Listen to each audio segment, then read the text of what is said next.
kia ora tātou, haere mai, and welcome along to Showy Ovaries, a podcast where I, floundering about amongst the fallopian tubes, Penny Ashton, try to get my head above my waters and figure out just what might happen to me when my estrogen levels plummet like a house price in the current market. A quick reminder, as always, that I am not a doctor, though my menopausal training is on par with many of New Zealand's doctors who got practically zero instruction at medical school in days of old about this transition in all women's lives and those assigned female at birth. Happily, this is changing though, and if you need some proper medical advice, start with your GP and keep pushing for answers from there. Today's guest, though, is a doctor, Dr. Geri McLeod, and is a senior research fellow in the Otago University's Department of Psychological Medicine, based in my hometown, Otago, Christchurch. I read about her a couple of weeks ago in interviews about how vitamins and supplements make very little difference to most people's measurable health outcomes and, in fact, can interfere negatively with prescription medications.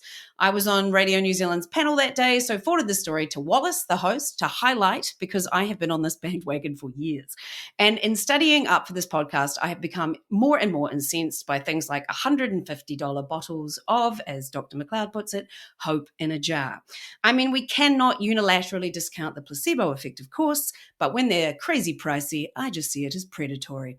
Anyways, Dr. McLeod has published numerous articles on all manner of health outcomes, from reporting that New Zealand has the highest death rate in the world from melanoma, to the links between alcohol abuse and suicidal ideation, to numerous studies into menopause, including links to childhood sexual abuse and early menopause.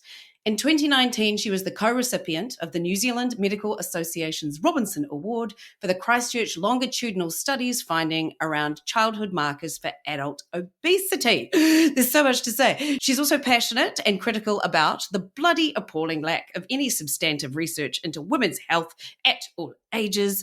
Her Facebook page is locked down tighter than Donald Trump's tax return.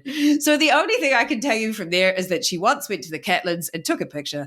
But please welcome my mysterious science researcher and communicator extraordinaire, Dr. Geri McLeod. Kia ora, hello. Kia ora. Thank you very much, Penny, for having me on your podcast. It's very exciting to be here. Oh, well, I'm glad because I read that story and I'm very science-based. I'm very sort of skeptical, which I feel like the placebo effect might not work on me at all because I'm like, it's all rubbish. And just the amount, like my mother used to spend a huge amount on USANA supplements and all those sorts of things that just seem to me quite predatory. So is that basically the sort of information that you found?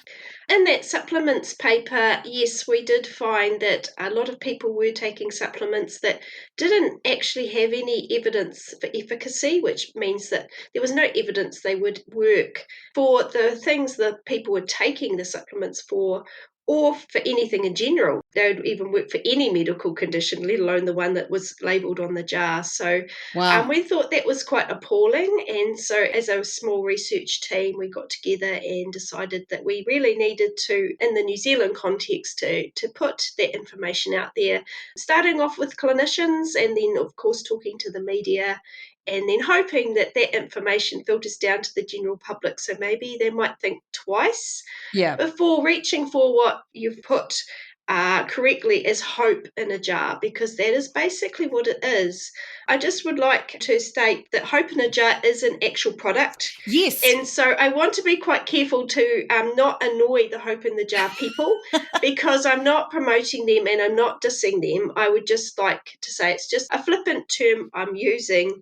The other thing I'd also like to say is, like yourself, I'm not a medical doctor. I'm not a clinician. I don't see patients, but I work with medical doctors. So the paper that we wrote on supplements was overseen by a medical endocrinologist here in Christchurch, and also the person doing a lot of the data coding grunt work was a medical student. So she is nearly finished her medical degree. So she really did a deep dive into the different types of supplements, what worked, what didn't, what might interact with people's medications that they were taking. Also, we found in this particular study that there were a small group of people who might potentially be suffering interaction effects from taking things like maybe their iron supplement that they bought maybe from the supermarket, and also then maybe their thyroid medication, for instance. Some people are taking things that could potentially block the uptake of one supplement with their medications. So what we did, just in case you're wondering, because some people do get prescribed iron tablets, of course, but we coded people who said what they said was a supplement and what was said was prescribed by their doctor. So we actually had two separate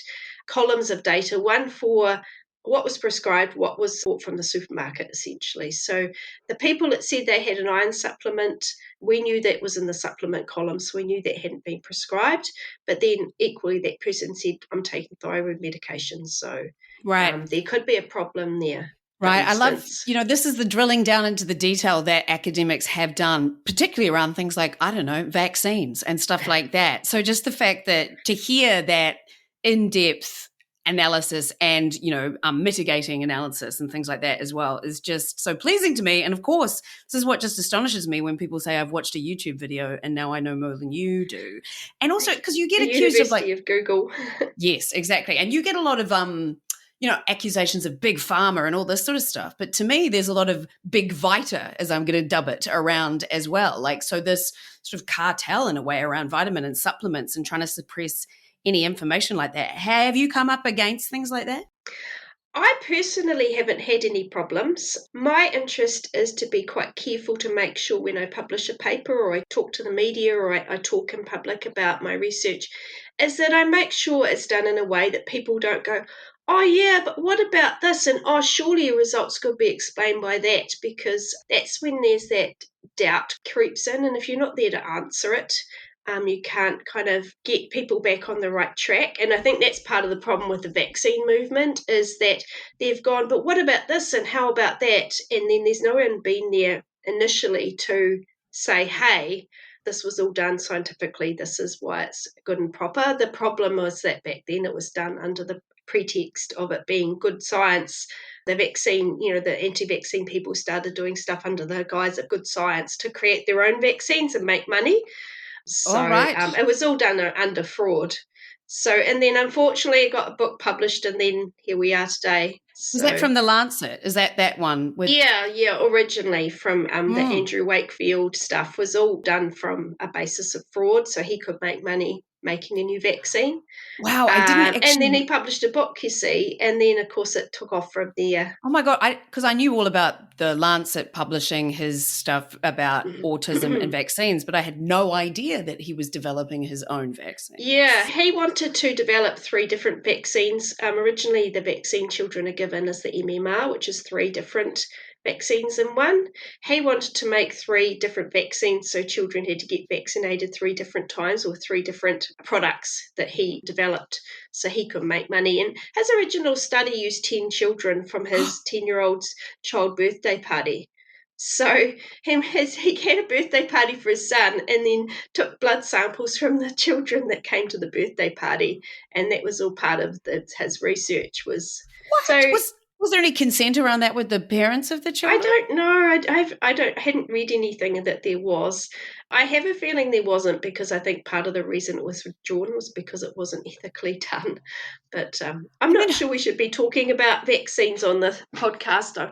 I mean, like you said, my Facebook page is relatively shut down, and yes. I do get trolled a bit. Right. Okay. That's so. Yeah, I won't mention it in the show notes, but it just sort of goes to show to me that I like the absolute disrespect for science in general that's just come about in the last, however long, and the people that made that decision to publish it with the Lancet. Okay, we shall move on to other things. Yeah, but no, you're right. And just to answer the question briefly, no, I haven't had anyone stop me from publishing. I haven't had anyone contacting me saying I've done it all wrong and I'm a bad scientist or anything like that. So, no, that's all fine. So who's been trolling you? So within obviously some of my friend groups, right.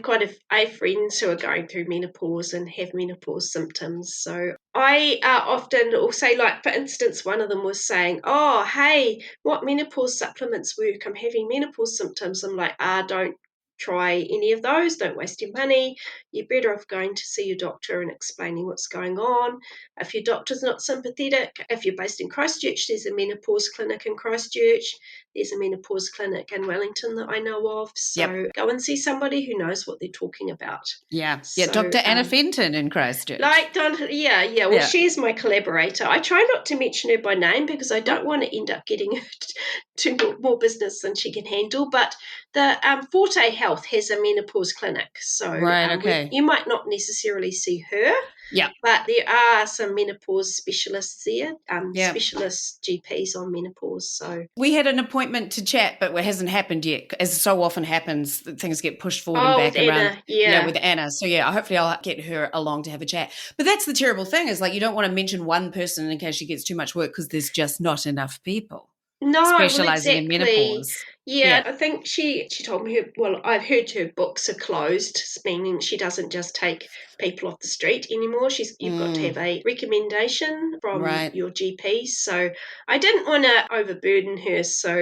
But there is a menopause clinic at Forte Health that you can go and see one of the specialist GPs there in Christchurch. Right, okay. So it's just so infuriating to me that women then have to spend quite a lot of money to go to these people when the medical fraternity has let them down massively in their training because, a lot of people are bloody doctors, but they can only know what they're taught.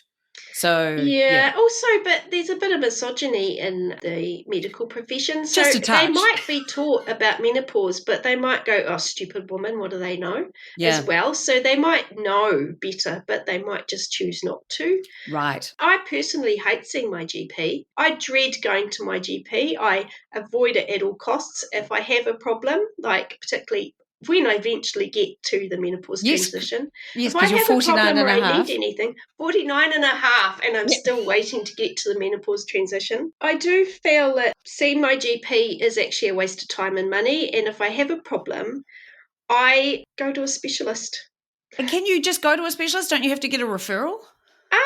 Not always. Oh. If you ring the clinic, they will sometimes put you in if their books aren't closed with a person. So I am booked in to have a hysterectomy actually in a month's time, which is very exciting. Okay. For me anyway. And I literally just booked and went and saw the gynecologist. And when we obviously talked about it, and after a few years, so this was a few years ago, I'm like, I think it's time now. And so I booked in and went to see her. My GP knows nothing about it. I don't tell him anything. I don't go to visit him. I don't have anything to do with him unless I have to. I've had some bad experiences. Yeah, so he's unsympathetic. For instance, when I first started having problems, my issue is fibroids. And so I went to the doctor when I was 40. I didn't know I had fibroids. But I had this really, really searing, awful pain. I was literally doubled over. And it would kind of come and go. And I was like, oh, my God, what is going on? And so I thought, well, I'll go to the doctor. And so that was fine. And he had me lying down the table. He sort of poked my stomach slightly, clearly just probably trying to make sure my ovaries weren't covered in cysts, and that was the cause. He just basically said, oh, well, your ovaries aren't 21 anymore, and made me feel really ashamed and embarrassed, and basically shunted me out of the office. So I'm sort of trying to go, but what do you mean by my ovaries aren't 21 anymore? I'm quite, what can you tell me what you're talking about? So he just repeated, well, your ovaries aren't 21 anymore, and pretty much shoved me out of the office. And I'm like, but I'm in pain. It's like, well, nothing I can do. Jesus Christ. So later on, I thought, sod this, and I went to the specialist. And the first thing she did is did a scan straight away in the office and went, oh, you've got a fibroid. Wow. And so this doctor, GP, could have sent me for a scan. Yeah, wow. So she sent me for a proper scan and said, yep, definitely a fibroid. It's quite large. It's about the size of a baby's head, bouncing around on my bladder. My friend just got one. My friend told me. You can get them removed, yeah. Hers was the size of a big cabbage. Oh, my God. I know. A cabbage. Well, I've got the small baby fibroid. Yeah, and then another time I went to him, and basically the same thing happened. He just basically made me feel really ashamed and embarrassed. Why was he even there bothering him? I get charged $50. And I'm like, well, what's the point? What's the point in paying $50? I know a specialist is 4 times that price, but I Yep. get proper treatment. Yeah. I get what I need. Yeah. Oh, that's right. I went there because I'd had a dermatological problem Right. just in my groin, like eczema. Oh, right. And so when I went for my pap smear, I went to the specialist and I said, "Why am I so itchy? What is this?" And she's like, "Oh, yeah, it's just something you can treat with hydrocortisone cream." But I went to the GP. He didn't even look at me. He was Wow. like, "Oh, I don't know anything about that," and shunted me out of his office again. Why don't you get a different GP? Well, I want to, but I feel, I just feel Just like throwing that out there. I know. I've thought about tracking. I know where the one I liked went, but it is like literally you couldn't get further away from my house. All right. Well, I live in Auckland, so I'm like, yeah, you can. Yeah. So I think you might be right, and his books aren't shut. That Yeah. GP. So maybe you're right. And also, this is like, you're a medical research person. I know, and I get badly treated by my male doctor. Yeah. I mean, there's no hope for anybody. There's no hope for women. Seriously. Yes, there And is. There is. I think partly I stick with this person because then at least I know what it's like on the ground. Right. You know, I know what it's like when you're a female in the trenches trying to get medical treatment. Yeah. And what you've got to do to get that treatment. I feel that maybe I'm just taking one for the team. So I can like document my experiences. It's part of your research. Yeah, Right. well, Okay. it kind of is. Yeah, Because he right. knows I'm a doctor. He knows I'm a researcher. I mean, I'm not a clinician, but still, Yeah. I get shabby treatment from him. So I feel like I'm going to ask you the first question I ask everybody. All right, 'cause okay. We're touching on it. So what is your relationship with your body been like through your life, and what journey has that been on? It's been pretty much hate. Oh. I think I'm not a very big person. I'm quite small. I'm only 5 foot tall. So I've always been quite small. And so being short and being small has always been a real problem. You can never reach anything. It's always quite disempowering when you're a young child. You can't even reach the door handles. You can't get in and out of the bath. We lived in quite an old style house with a big old clawfoot bath and the old style doors where the door handles are 3/4 of the way up. So I couldn't Right. get around the house. I couldn't really be independent. So being short has been a real problem for me. So it's been, and I think it's just always been a source of frustration. So being short, every pound shows. You can't hide excess flab when you're 5 foot tall. Right. If you weigh more than 55 kilos, you look chubby, Right. So and I have that kind of body that is quite stocky as well. And also, I can easily put on weight. I mean, I know a lot of people can easily put on weight, but I've never been the kind of person that can just eat what I like when I like. Yeah. Me So, too. it's always been a source of frustration, to be quite honest. Right. And that's so interesting too, because you're in the trenches studying what makes a body healthy, regardless of how society deems the aesthetic it's supposed to be. And has that had anything to do with you choosing this level of study, or has that helped you around it? Yeah, it's interesting actually. I think you might have hit the nail a wee bit on the head there, because when I went to do further study and move into postgraduate study, I was doing psychology. And my main interest was looking at things like stereotyping and stigma of obesity. So, and not only just from my own personal perspective, not that I've ever been obese, but there have been family members in my life who have been obese, and I remember them getting quite badly treated Right. because of their weight and shape. And it always fascinated me how people could be sort of picked out and bullied because of what they look like. So Yep. when I did my 4th year in postgraduate work, I did a lot of work around stereotyping, stigma, a lot of things on obesity.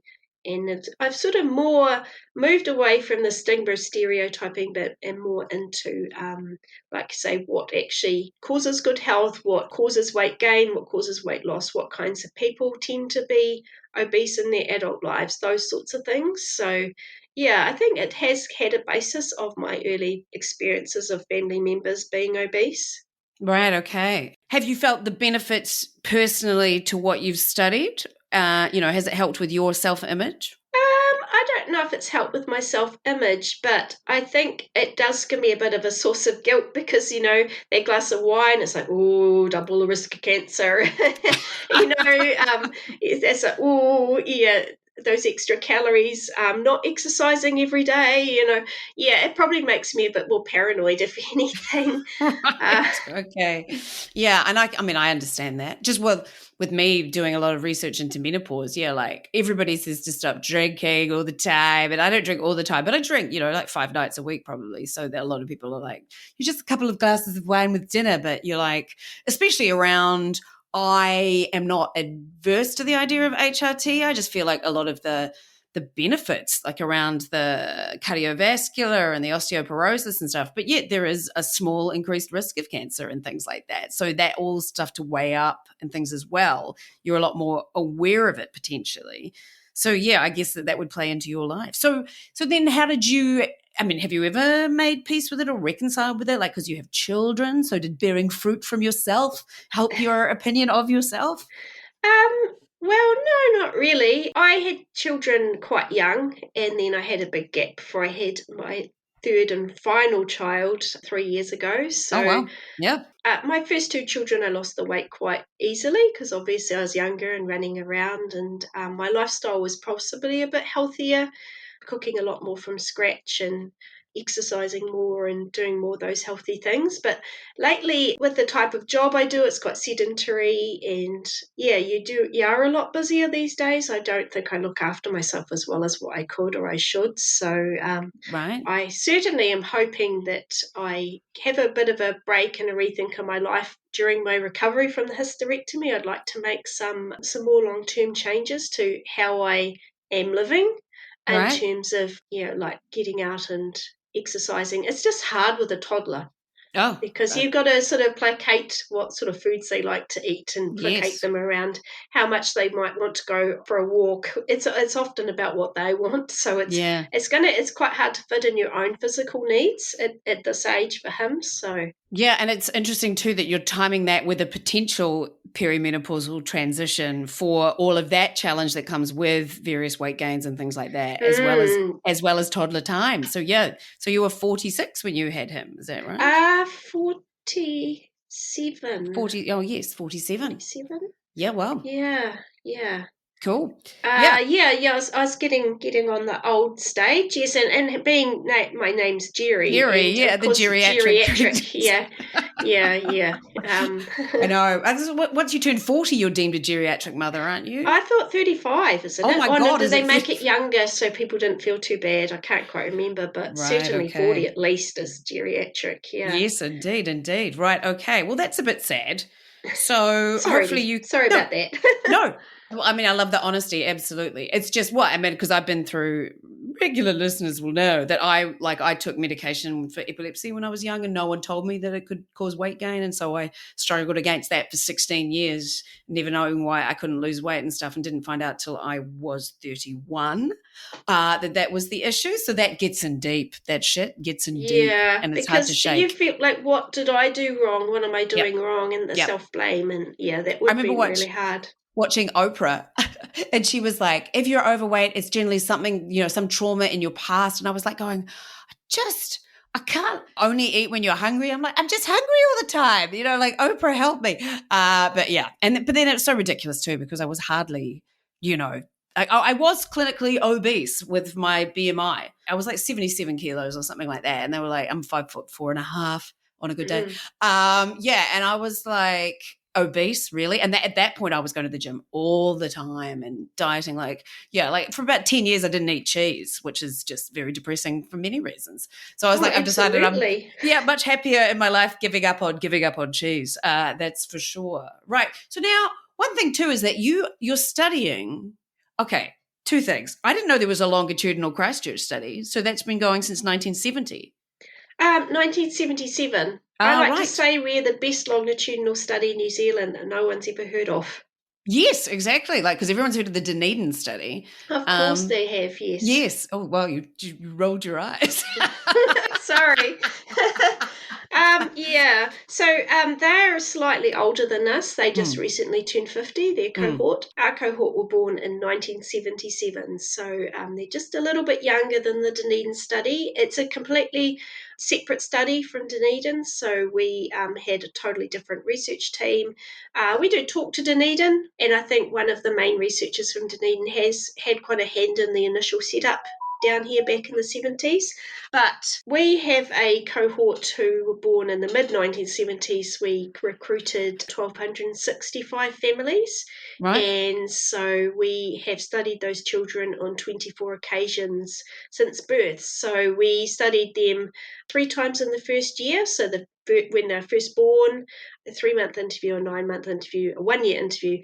And then we basically studied them every single year until they were 16, and then after that we studied them every sort of 3 to 5 years up to age 40. Do you fly them So back like the Dunedin one does and all no, that sort of we've thing? never had that much money to do Right, that. right. So we send out interviewers to our cohort members, the ones in New Zealand. The ones who are overseas, we have sent the odd interviewer to Australia, but in general, we just hope that we can just do the interviews over the phone if the person has gone overseas. Yeah, right, absolutely. And so with the conclusions that you have taken from various papers that you have studied, are most of them through this cohort or is it all different? Yeah, oh yeah, absolutely. I've been working for the Christchurch Health and Development Study since 2012. So I've been there basically 10 years, and so most of my research is Based using in that that. cohort data. I'm just trying to think. I do a little bit of research with a health promotion agency on sunburn. They do have some data on sunburn in New Zealand. So my original PhD was on sunburn and skin cancer. So Right. I Okay. have done a little bit of research with them over the last 10 years as well. But basically, everything else has been Christchurch Health and Development Study outcomes. Right, okay. And you have studied some pretty dark stuff like, Yeah. childhood sexual abuse leading hmm to menopause about 11 years early or something and things like that. Yeah, it doubles the rate of going into menopause. If you have experienced severe sexual abuse, as in sexual penetration type sexual abuse Mm. as a child, your risk of entering menopause earlier is double the rate. Wow. So Yeah. which is quite scary because we've already talked before about how we doctors don't take us seriously. Menopause symptoms can be distressing, and so you've got somebody who has already had a traumatic childhood, and then on top of that they're starting to experience issues around perimenopause due to the abuse, most likely. And doctors don't take people seriously. It's just really tragic that there's probably a lot of unmet health need out there among that group as they age. Yeah, right. And, to be immersed in such dark stuff and suicidal ideation and stuff like that, how does that affect you? I'm pretty good at compartmentalizing. I think I can take the results and see, to a certain extent, some of those things have applied to me in my life. I think it just makes me realize that everybody has their own stories and their own traumas and their own outcomes. Everybody's unique. And I guess with one thing I've probably learned is that, over the life, people do generally recover. People are generally quite resilient, even people with really bad backgrounds and really bad histories. They can still pick themselves up and keep going, and they can still be successful, productive, contributing members of society. So just because someone might have had a really bad background or a bad experience doesn't mean that you should write them off. Mm. So I guess I'm a bit anti-National Party right now, where they want to, punish unemployed youths, and they want to severely punish people who are the children doing ram raids. But actually, there's more to it, and I think some of it will be just an age and stage thing, and they'll grow out of it. It's so I try not to be too harsh on some people. I'm not into punishments for the sake of punishments. Yeah, I mean, you've seen the genesis of it, where it comes from and Yeah. where yeah, and that's the thing too about all that, harsher penalties and all that sort of stuff. That whereas, you just look at the States. The States is the perfect example how harsh penalties make no difference and they're like their recidivism rate and also their prison rate is just like 7 times higher than like anywhere else in the world. I think we're third. This is one of the first things I ever talked about on the panel, actually. So that was nearly 20 years ago. We talked Yeah, about the and fact look, that nothing's changed, eh? So yeah, exactly, I mean, there's advocates out there for the universal benefit, the yeah, universal income. And I mean, I'm definitely one of those people on board with that. It costs more in some ways, but actually it reaps a lot of other benefits. It oh, gives people massively. that start Mm. to work on that home business. It gives people that start to take on that project. It actually does more good than cost. Yeah, and it So gives people a chance to eat. yeah, well, that too, which is Mm. very important. I just read something this morning about animals who are starving being handed into the SPCA because owners can't afford to feed them, which is really, really tragic. Ooh, it's all a bit bleak, isn't it? Ooh. So do you actually Yeah. do the interviews or do you collate the data? I personally don't interview the Christchurch Health and Development Study cohort members. I used Right. to work on a methadone and pregnancy study with Professor Leanne Woodward, and she gave me a job as interviewing her cohort back maybe just before I started where I am now. So I did a couple of years of interviewing her cohort. So basically, like I say, I collate the data, I check it, make sure it's all right, and get it ready to be used for analysis. And you're a media spokeswoman? Well, it's what it seems to be that I'm turning into. It was never my aim. Uh-huh. The idea of talking to the media was quite terrifying. I Right. think partly because my bosses at the time were, oh, we're going to do it because you might make a mistake. And so I was always really terrified. Were they men? Of course they were men. Who else would they have been? Um, Right. Yep. So there was a female co-worker I had. She's like, well, in my personal study that she's doing that was nothing to do with the CHDS, she said, well, I do my own media interviews and you should too. If it's your research, you do your own media interview. And then one day my boss was like, oh no, I'll do it. You might make a mistake. And then I saw her making so many mistakes. I was like, seriously? He Yeah. kept Did you? saying, oh, can I say that again? Oh, can I start that again? And I'm like, what?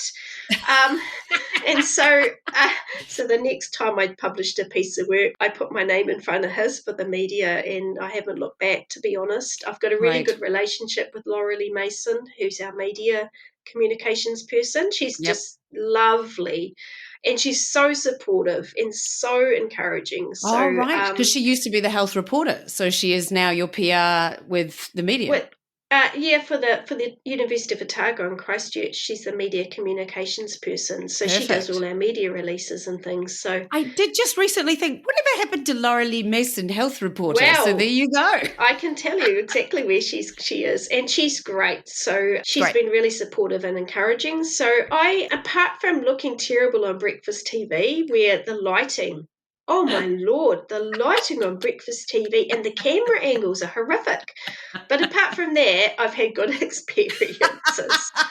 Right. Okay. Yeah. Well, we had fun on the panel. Absolutely. Too. So Oh, now, the panel was great. I loved the panel. I couldn't get a word in edgeways, and I wanted to tell Guy Williams that I had a premonition I was going to be talking to him.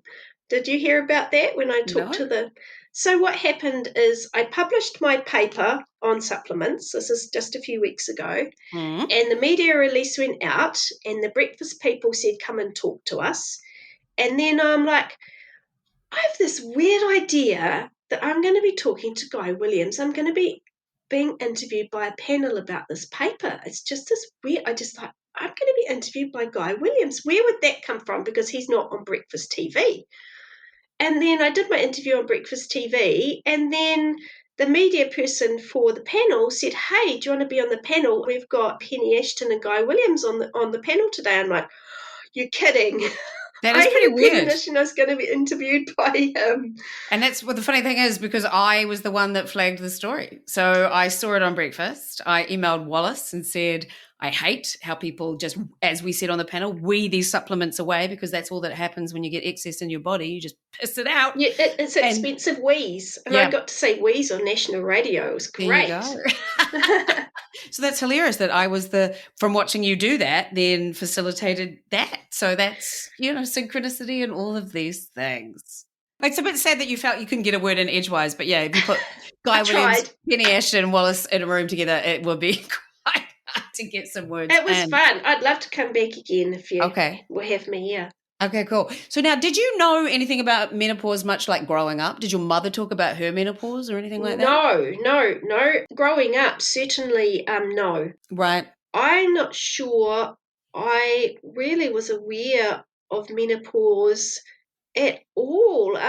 What happened at the Christchurch Health and Development Study is the person who was working with me on the obesity data said to me, you know what?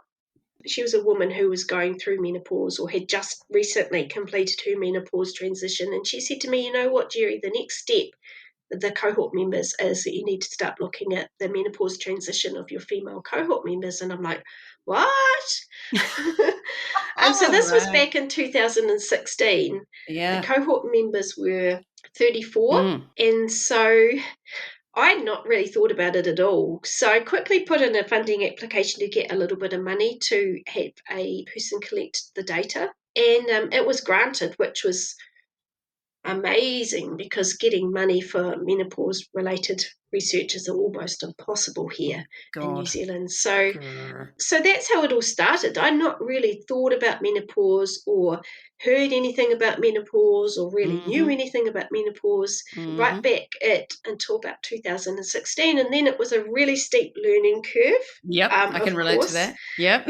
I've learned a lot, so it has really helped me. And also having Anna Fenton's email address for some curly questions, not for myself, of course, yet, but the odd other curly questions that have come up during this journey with the cohort members has been... So your mum never talked about it to you at all? No, but I do have a funny story about that because my stepfather passed away in 2016 as well. And she was living in Dunedin, so I'd gone down to Dunedin for the funeral, and she's one of 10 children. Wowzers. And so there were 7 girls and 3 boys. Right. And at the funeral, prior to the funeral, the family descended, all the ones that could make it descended on the house.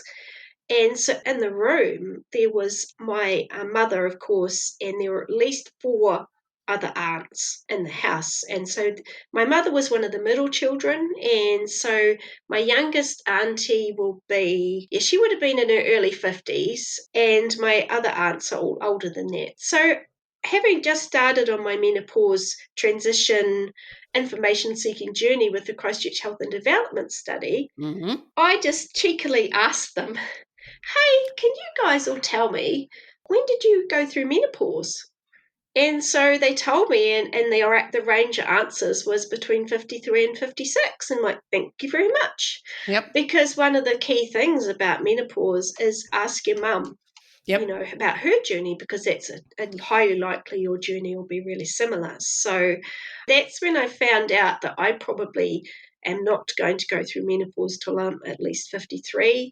And being sort of 49 now and having with the whole fibroid situation, I'm like, I really cannot be stuffed waiting another 5 years. Really? Wow. Is it because I'm like keen for it to stave off as long as possible? But then I don't have painful periods, so... No, I don't have pain. I just have to wee all the time because I've got something the size of a baby's head bouncing around on my bladder. Yes, exactly. And that's what my friend with the cabbage said as well. Your cabbage friend. Yes, my cabbage friend. Sorry, that sounded really unflattering. Your cabbage friend. My cabbage patch friend. Yes, okay, so that obviously will change. So are you they're going to leave your ovaries? Yes, yep. They'll take the tubes because they're going to be a bit redundant, and there's a chance that they could turn cancerous. Okay. So they might as well take them as well. So just leave the ovaries. Right, yeah. So then you will come across your natural menopause. Okay, so now I've got a few things swirling around in my head to ask you. So first of all, do you just think it's just centuries-old misogyny that results in women's bodies not being studied? Is there any other reason apart from... I mean, I can't see why you would ignore half of the population apart from entrenched misogyny, but is there anything that you have to say to add to that? Well, I think originally there was fear that women were so different from men that they couldn't study them because, with hormones and pregnancies, they couldn't really say that this woman on this day is the same as that woman on that day, whereas men don't really suffer so much from the hormonal fluctuations, they don't get pregnant, etc. So there was a fear initially, I think, that it would upset the study results because you didn't really have a proper control group, if that Wow. makes sense, because Yes. men are all the same. We can say that man today and that man tomorrow are basically the same. So therefore we can put our interventions onto that population and see what happens. And then we know it's not really because of any difference within the men. It's a Right. difference because of the intervention we've done. So therefore we So, can extrapolate that out to women as well, which and was so then, often the unfortunately, case. that's what they did. They went, oh, well, women are little men. And so, therefore, what we do for men, we can do for women. And then, Ugh. unfortunately, in America, when they developed drugs using that protocol, because they only used male rats and male humans, and obviously other male animals, when they brought the drugs to market, they were finding that some women were dying while taking these medications. And they were figuring out actually women aren't small men, and we do need to have specific research on women. So a few years ago, the American research institutions mandated that women and females, as in female animals, had to be in research, because otherwise they were going to make these mistakes again where women would die or females would die because their reactions to medications are different to what a male would. Yeah, and there's this whole process called childbirth that they're missing out doing any research into at Basically, yeah, all. which is very frustrating, yeah. It's one way of putting it. Fucking Academic, we annoying. suck out all the fun out of everything. Yes, you say frustrating, where I go, fuck off, fuck off, fuck off. Yeah. Well, you haven't heard me in the office, okay? So Right. I'd just like to say that my American boss, Joe Bowden, Professor Joe Bowden, my American boss said to me one day, you know, Geri, what? You know what? I'm like, what? He says, you are the rudest person I know. And from America, he means rudest as in the most sweary. Right. So not the rudest as in I forget to say please and thank you, but rudest Yes. as in I say the F-bomb. Yeah. Yes. Although I tell him off if he says anything worse than that, Oh, I because, see. You don't like that word. No, I'm not into that word. Or not on the office. No, well, no. It seems, yeah, my office is a little different to yours, but that's applicable. My last podcast had that word as a direct quote from my father. I'm kind of fond of it, to be honest, but only, it's the only one that you can really save for some really gritty chances to swear. Yeah. But anyway, yeah, back not to office appropriate word, but no, apparently I'm the absolutely most not. sweariest person on the floor. Right? Wear that with pride. Wear that with pride. I am quite proud of that. Yeah, I've read some studies that say that people that swear more often have bigger vocabularies, which is often antithetical to what has been used to put us down in the past. I don't know. I just think there's something so pleasing about it. And I started quite young. My diary, like in 15 and stuff, is all lit. But then my dad swore a lot. My mum does it a bit more now, but she was never very sweary. But yeah, I've just always been that way. I'm fine with that personally. But the thing I find frustrating about all this lack of studying into women, I've said this a few times again on the podcast, is the fact it's the very process that continues humanity. And it's been the very thing that's held us back. And yeah, and that just to me is mind-boggling. Yeah, I think it's really important to do more research into women's health. I mean, there's so many aspects. I mean, you mentioned childbearing, but also we've been talking about menopause. I mean, those are quite distinct processes that we uniquely experience at females. The onset of menstruation, then you've got the reproductive years and the childbirth, and you've got the reproductive disorders, and then you've got the perimenopause and the menopause. There's so many different stages. I think when you look at the straw criteria, which is the stages of reproductive aging criteria, so there's 10 distinct different stages. Of reproductive health. Yeah. And there's also a complete lack of research around trans health. Like I've had a couple of non-binary friends and talk about there's no research into the effects of testosterone on those assigned female at birth over a long period of time, etc. So yes, there's a lot of and is there much trans health studied in the Christchurch study? As far as we know, there is nobody in the Christchurch Health and Development Study who is trans. We do have some people who are gay, lesbian, but as far as we know, there's nobody in the study who is actually trans. Right, And there's nobody who is non-binary or anything like that we know of. That we know of, right? Okay, right. And we do ask them. Yes. Not so much are you non-binary or anything like that, but we ask them about their sexual preferences and things to do with whether or not they are gay or lesbian and stuff. So we do ask some basic questions around it. But I Right, think we could okay. do better. Yes. Right. Yes. So, because you were looking at supplements and you're particularly interested in menopause, there are, of course, some people who are, particularly with breast cancers and hormonally driven cancers, who can't take HRT, etc. Did you find anything like? Did you look at phytoestrogens or black cohosh or anything like that that could possibly help with menopause that isn't HRT, etc.? In our study, Yeah. Or have you come across? we did have a few people mentioning that they were using some of those supplements, and we do have it all in our spreadsheet. I can't give you an exact count off the top of my head, but it wasn't a particularly huge number of people. Maybe 10% of the women might have been taking something like some sort of menopause support type supplement.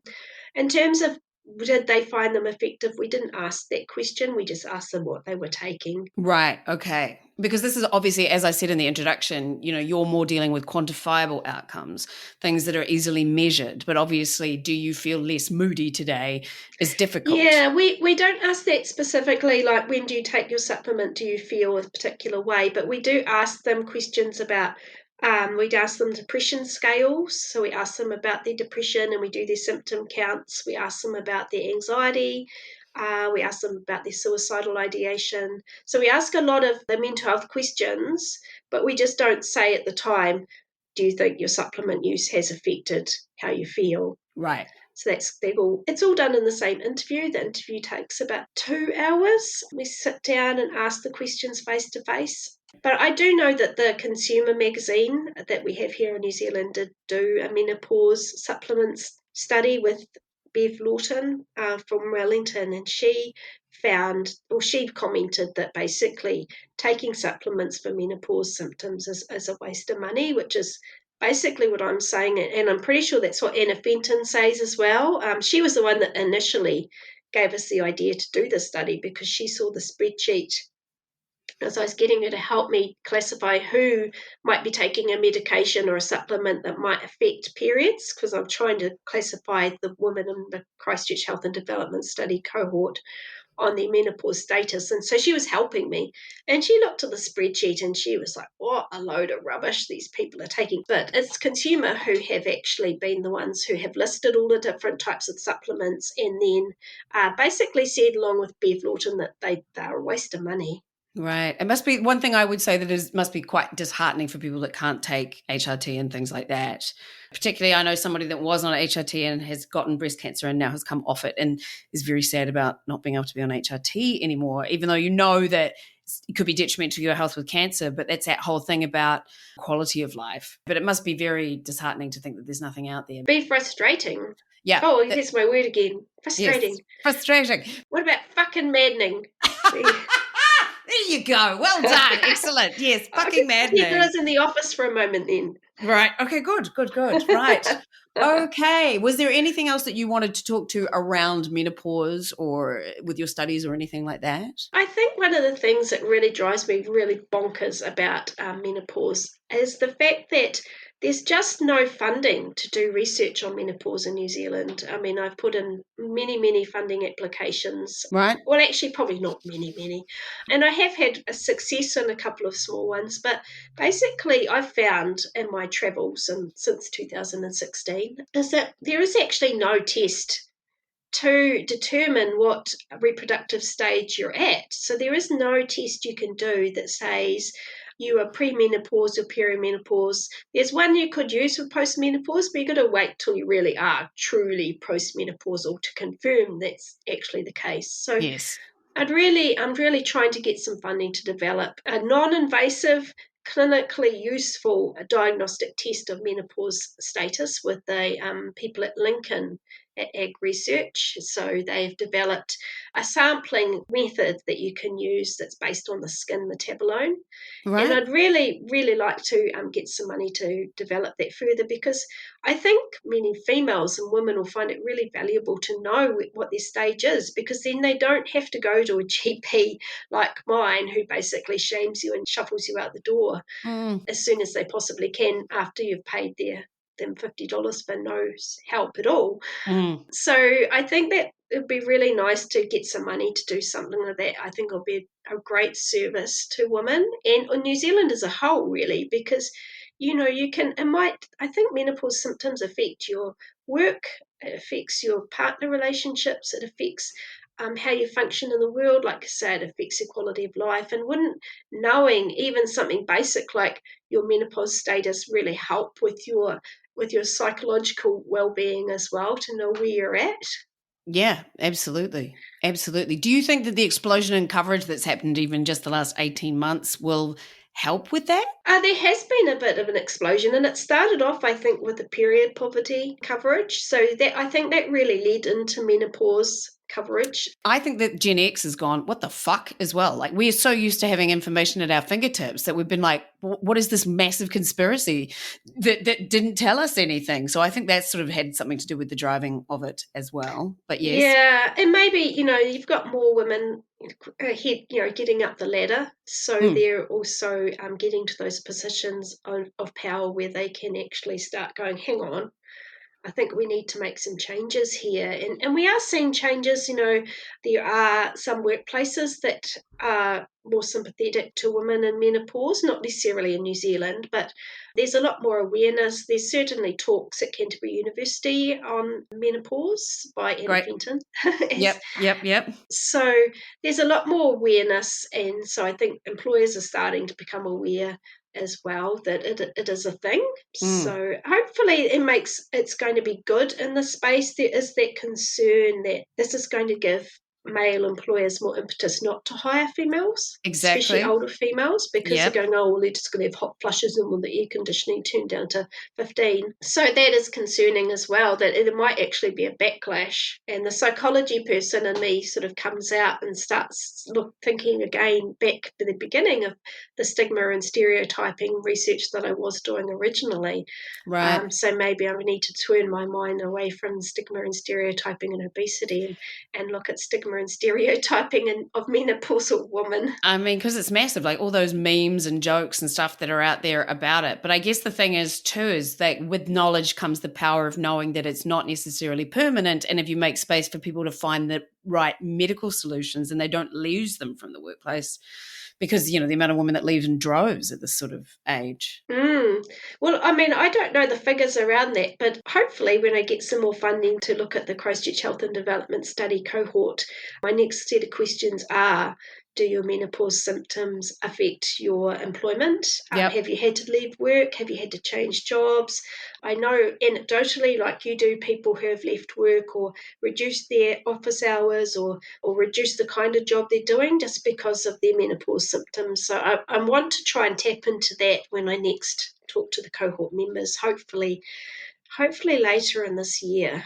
Right. Okay. Well, let's all send our collective funding energies to you. Oh, yes, please. Desperate for funding. Right. Okay, good. Well, so did you have any fun fact for us at all? Well, I mean, we did talk about menopause symptoms, and we've talked about how I am yet to enter the menopause transition. Indeed. As far as I know, Yeah. I have been to see a gynecologist last month when I booked my hysterectomy, and I checked in with her. I went through my stages of changing straw criteria argument. I said, look, I think I'm still premenopausal. And she said, yeah. She agreed. So at the age of 49 and a half, I'd like to say that maybe the straw criteria needs updating and we need to add one more symptom. Right. Okay. And what's that that? is, how many cats do you own? Because I think that crazy cat lady syndrome should be part of the menopause staging criteria. I see. And I'm sure that maybe in support of my argument that you might have seen the meme about what do you call a lady with a lot of cats? Mini paws.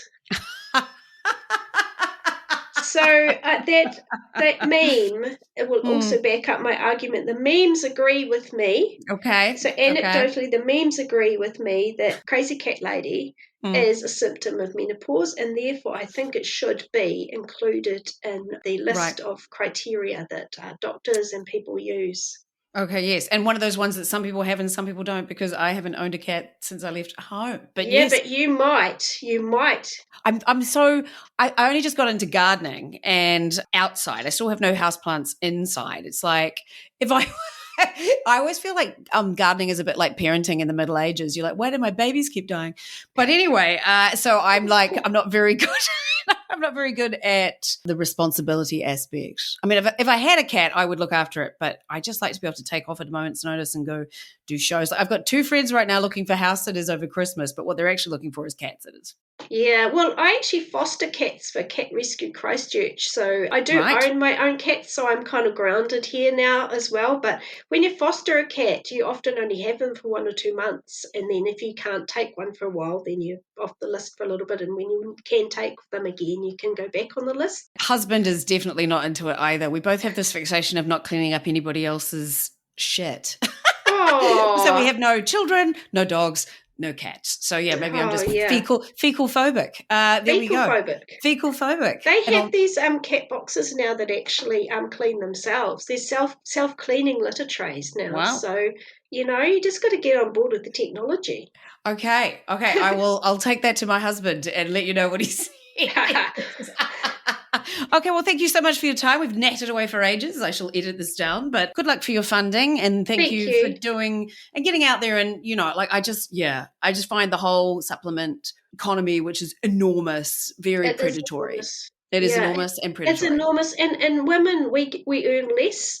We hold less powerful positions, and why are we the ones also paying for useless supplements that are basically hope in a jar that don't work? There we go. That's a good way to end. Well, thank you very much, Dr. Geri McLeod, for all your fabulous work, and good luck in all that you do in your impending menopause. Thank you very much for having me. No worries. So that was Dr. Geri McLeod, a feminine warrior at the coalface in trying to do research into menopause and women's health in general. I knew drugs had been historically tested on men, but had no idea of the hormonal reason. So it was good/galling to understand why that has allowed to be. Putting women in the too hard basket yet again while they rely on us to keep growing all the humans. Fuck off. Anyways, good to see Geri is pushing against the status quo. Thanks to her. Thanks to you for listening. As always, feel free to support my podcast at Patreon. Follow me on all the socials, including TikTok. There's some very silly Austin videos. This week I'll be performing an improv comedy, The Real Housewives of Oniroa, but you can't come because it's sold out. I'll be playing Hilda Burke-Patrick from Ashburton, and it is a lot of fun. Coming up on Showy Ovaries, I have menopausal social media mavens, Kate Billing and Sarah Connor, and also the very hilarious Doctor Who, Dr. Juana Hickey. Until then, kia ora, bye-bye, ka kite, and ngā mihi nui. Thanks a bunch for stopping by.